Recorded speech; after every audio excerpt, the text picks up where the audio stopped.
Today we're going to be looking at dangling modifiers. You may have noticed the word modifier, which is very similar to what we studied yesterday with misplaced modifiers. This is just a little different. If you remember yesterday, we said a modifier is a word or phrase that modifies or describes something. I saw my friend today. We could say I saw my old friend. I saw my old friend who was sitting on the park bench. Old, who was sitting on the park bench, those all modify or describe friend. So what's the difference? With a misplaced modifier, the modifiers are in the wrong spot. With a dangling modifier, it's just that. It's dangling because it's missing the thing that's being modified. And the fix is a little bit different. With a misplaced modifier, you move something. With a dangling modifier, you add something. Think about it like this. A misplaced modifier is like wearing a hat on your foot. Just move it to the right spot. But a dangling modifier is like wearing a diaper on your head. Moving it won't do any good because it doesn't belong there in the first place. Find the baby it should belong to and give it to the baby.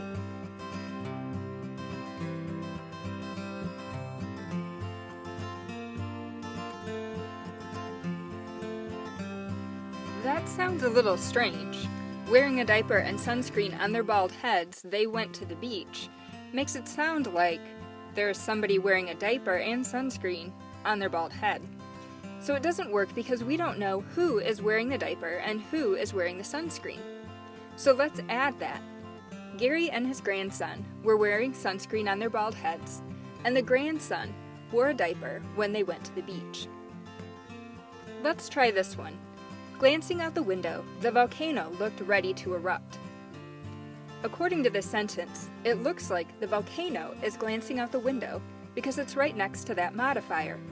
And we can't just move it because it doesn't say anywhere in the sentence who is glancing out the window. So instead of moving something, we have to add something.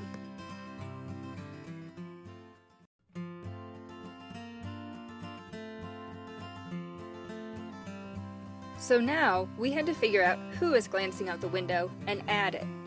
Glancing out the window, I noticed the volcano was ready to erupt. We need to add a subject and a verb right after the comma and the modifier. Let's try this one. With a sigh of frustration while doing the dishes, the cat ran across the floor.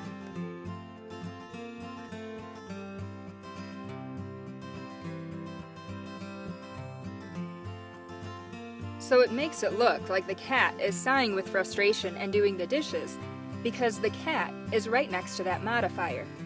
Instead, we have to figure out who is sighing and doing the dishes and add it, that subject and verb. So I changed it to, with a sigh of frustration while doing the dishes, I saw that the cat ran across the floor. Take a look at this sentence. Waiting for the bus, the time went by slowly. Who is waiting for the bus? The sentence doesn't say, so we can't move the modifier waiting for the bus. Instead, we have to add the subject and the verb right after the comma. Waiting for the bus, I thought the time went by slowly. Today, in your Google quiz, you're going to be looking at these sentences. At 15 years old, the college accepted Martha's application. It looks like the college is 15 years old because those words are right next to the modifier. So we need to ask who is 15 years old and add those words right after the modifier and the comma. The same is true for the next sentence. Before waking up, the lights flickered. The lights aren't waking up, so who is waking up? And add that right after the modifier and the comma. After changing quickly into my hospital gown, the nurse told me the doctor would be in soon. According to the sentence, the nurse is changing quickly into a hospital gown. But that's not what the sentence should say. Who is changing into the hospital gown? Add that subject and the verb right after the modifier and the comma. And finally, while climbing the hill, the sunset looked radiant. The sunset can't be climbing the hill, so who is? And add the subject and verb right after the modifier and the comma. And remember, with both misplaced and dangling modifiers, the modifier always needs to be right next to the thing being modified or described.